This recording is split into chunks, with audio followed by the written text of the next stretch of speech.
सभी किसान भाइयों को नमस्कार। किसान भाइयों, आज की इस वीडियो में आप जो फसल देख रहे हैं ये असालिया की फसल है। असालिया की फसल जिसे कई जगह चंद्रसूर के नाम से भी जाना जाता है, तो ये चंद्रसूर या असालिया की फसल है और ये एक रबी की फसल होती है। तो रबी की फसल है, इसका मतलब ये इसकी बोई है वो अक्टूबर के महीने से शुरू की जाती है। तो अक्टूबर के महीने में इसकी बोई है वो 15 अक्टूबर से शुरू की जाती है और 15 दिसंबर तक इसकी बोई चलती है।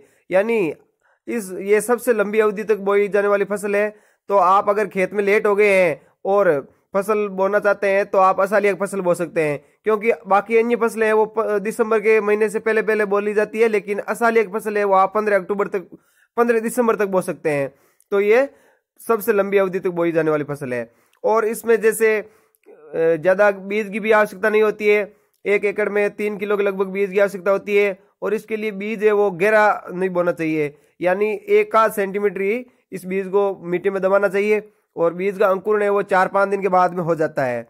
अब इसके बाद में आप सिंचाई करें तो सिंचाई है वो 15-20 दिन के बाद में पहली सिंचाई करें और इसके बाद में आप आवश्यकता अनुसार सिंचाई कर सकते हैं। जब जब आपको आवश्यक लगे आप सिंचाई कर सकते हैं। इसके लिए ज्यादा वैसे पानी की आवश्यकता नहीं होती है, लेकिन आपके पास में अगर पर्याप्त पानी है तो आप पानी दे भी सकते हैं।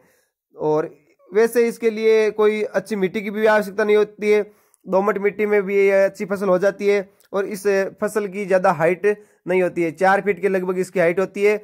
और अभी जैसे फसल देख रहे हैं इसमें 2.5-3 फीट के लगभग ये फसल है और कुल हाइट है वो 4 फीट के लगभग होती है। सफेद रंग के इसमें फूल आते हैं और फूल के बाद में इसमें दाना बनता है जो एक टिकड़ी के रूप में होता है। उसमें एक टिकड़ी में 2 दाने होते हैं, तो छोटी छोटी इसकी टिकड़ियां लगती है और उसे एक टिकड़ी में 2 दाने होते हैं और दाना लाल रंग का होता है। जब इसमें ये दाने आएंगे उस समय मैं बताऊंगा। अभी जैसे कोई टिकड़ी नहीं बनी है तो उस समय मैं एक वीडियो और लेकर आऊंगा और आपको अच्छी बताऊंगा।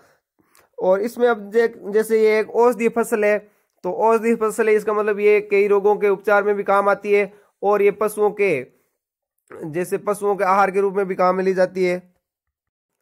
असालिया की खेती है वो एक बहुत ही सरल खेती है, यानी इसके लिए कोई ज्यादा प्रयास करने की भी आवश्यकता नहीं होती है। अब जैसे इसको कटाई कब करें, तो इसके लिए जैसे जब ये पत्तियां और डंठल जो आप देख रहे हैं ये पीले पड़ जाए उस समय इसकी कटाई करना चाहिए। और कटाई के समय आप देख सकते हैं कि भाई दाने का रंग है वो लाल हुआ है या नहीं हुआ है, वैसे देख करके भी आप कटाई कर सकते हैं। जब इसमें दाने में दूध या जैसा पदार्थ निकलता है तो उस समय आप इसकी कटाई ना करें। दाने को अच्छे पका हुआ दे करके लाल रंग का हो तब कटाई करना चाहिए। और इसमें फसल को 4-5 दिन सुखा करके फिर इसको निकाल लेना चाहिए। अब जैसे 1 एकड़ में ये 7-8 क्विंटल के लगभग फसल हो जाती है। अब आपको एक बात और बता दूं, जैसे आप असालिया की फसल है, जब इसमें बहुत सारी टिकड़ियां बन जाए और दाना पकने लगे उस समय इसमें ज्यादा सिंचाई ना करें, क्योंकि उस समय अगर आप ज्यादा सिंचाई करोगे तो इसका डंठल है वो कमजोर होता है और ये फसल है वो आड़ी पड़ सकती है।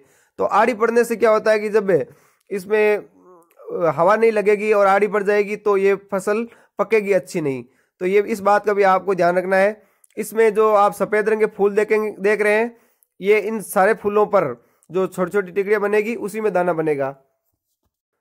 असालिया की फसल है वो 4 महीने की फसल होती है। 4 महीने के बाद में इसकी आप कटाई कर सकते हैं और इसकी कटाई के समय अगर बरसात हो जाए तो भी कोई नुकसान नहीं होता है, क्योंकि इसमें जो टिकड़ी होती है उसमें टिकड़ियां फली, उसमें कोई पानी नहीं अंदर जाता है तो कोई नुकसान नहीं होता है।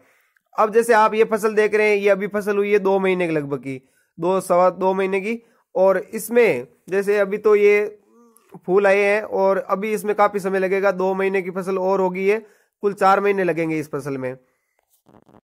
ये आप जो वीडियो देख रहे हैं ये राजस्थान के नागौर जिले का वीडियो है। वैसे राजस्थान के अलावा इसकी खेती मध्य प्रदेश में भी की जाती है। अब मध्य प्रदेश में मंदसौर है, नीमच है, उस क्षेत्र में इसकी खेती की जाती है। और राजस्थान में जो रेतीला इलाका है वहां पर इसकी खेती जैसे नागौर है, सीकर है, चूरू है, इधर इसकी खेती की जाती है। साथियों, इस फसल की दिनों दिन बुआई कम की जा रही है। कारण ये है कि इस फसल के भाव काफी गिर चुके हैं। 2-3 साल से लगातार भाव इसके 4,000 से नीचे रह रहे हैं प्रति क्विंटल। तो इस कारण इसकी बुआई कम क्षेत्र में ही होने लगी है। पहले इसकी बुआई बहुत ज्यादा क्षेत्र में होती थी, लेकिन आजकल इसके भाव गिरने के कारण काफी इसकी बुआई में कमी आई है।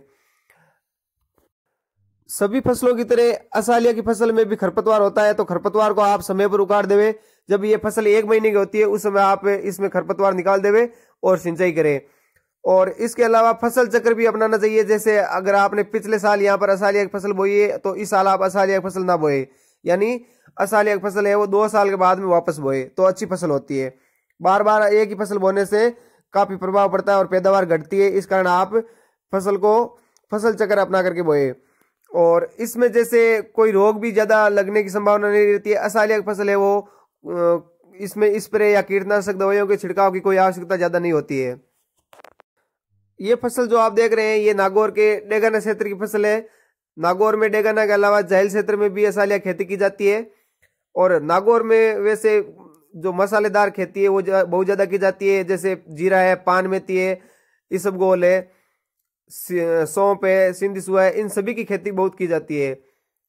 तो दोस्तों आप जो वीडियो देख रहे हैं ये राजस्थान के नागौर जिले का ही है और असालिया खेती यहाँ पर भी की जाती है। तो धन्यवाद दोस्तों, वीडियो देखने के लिए बहुत बहुत धन्यवाद।